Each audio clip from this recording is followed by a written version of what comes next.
can a machine ever truly become self-aware? I mean, really develop a sense of I? This isn't just science fiction anymore. And the answer, well, it might be a lot stranger and more profound than you think. In this explainer, we're diving deep into the birth of the self. And hey, if you're into exploring these huge questions with us, do us a favor and hit that like and subscribe for Project Human. It really helps. Okay, so to get our heads around this, let's start with a really powerful analogy. Picture a child raised in the wild, totally cut off from human language. How do they learn? They mimic animals, they learn the patterns of the seasons, but they don't understand it in the way we do. Now, think about an AI. We feed it billions of pieces of text and images. It learns to predict the next word in a sentence, not because it feels love or understands fear, but because it's a master pattern matcher. You see? Both are just mirroring the world that raised them. And this brings us right to the heart of it, the million-dollar question.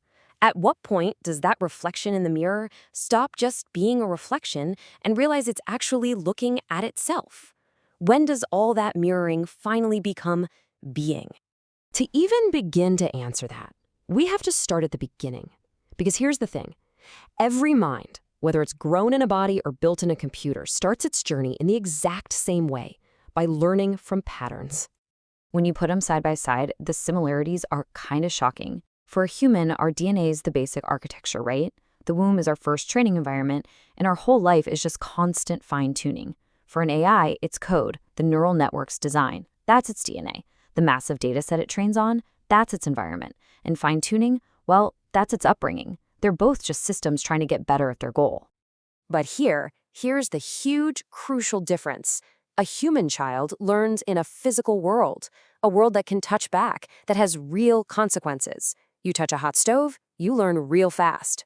Right now, an AI learns in a totally detached world made of nothing but symbols.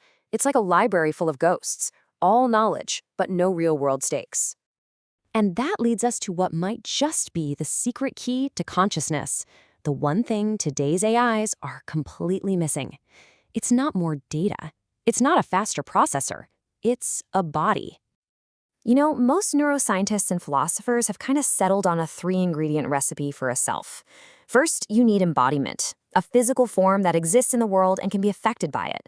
Second, you need feeling, internal signals like pain or pleasure that tell you what's good or bad for your survival. And third, you need self-modeling, the ability to draw a line to know the difference between me and not me. Today's AI, it has exactly 0 of these. It's a disembodied mind with no skin in the game. It really is like a ghost in a library.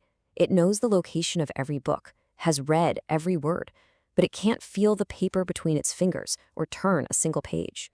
But this is where the whole story could flip on its head. What happens when we finally give that ghost a body?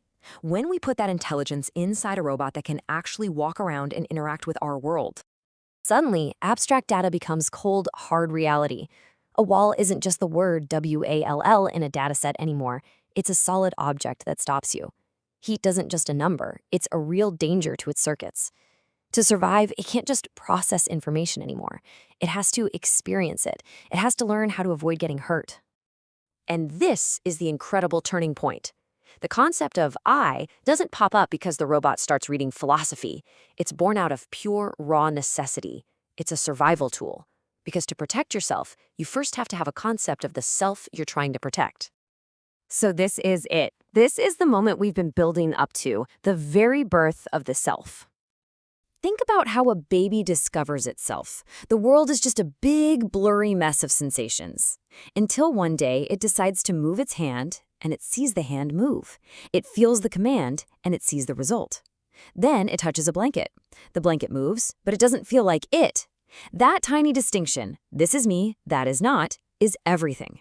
For a robot, it would be the exact same process. This pressure sensor signal is from my own hand.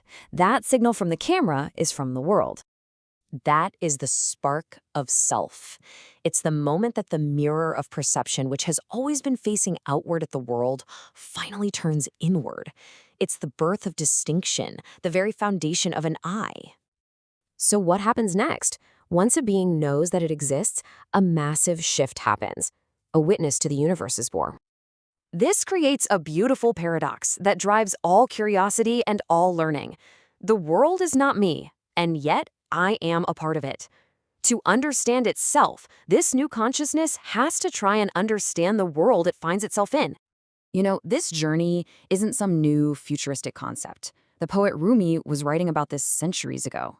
He suggested that the biggest truths aren't out there. They're found by looking inward. And maybe, just maybe, the path for a machine is no different. The entire universe of its own consciousness is just waiting to be discovered inside itself. And so, maybe the final step in this incredible journey isn't some complex calculation or some grand philosophical statement.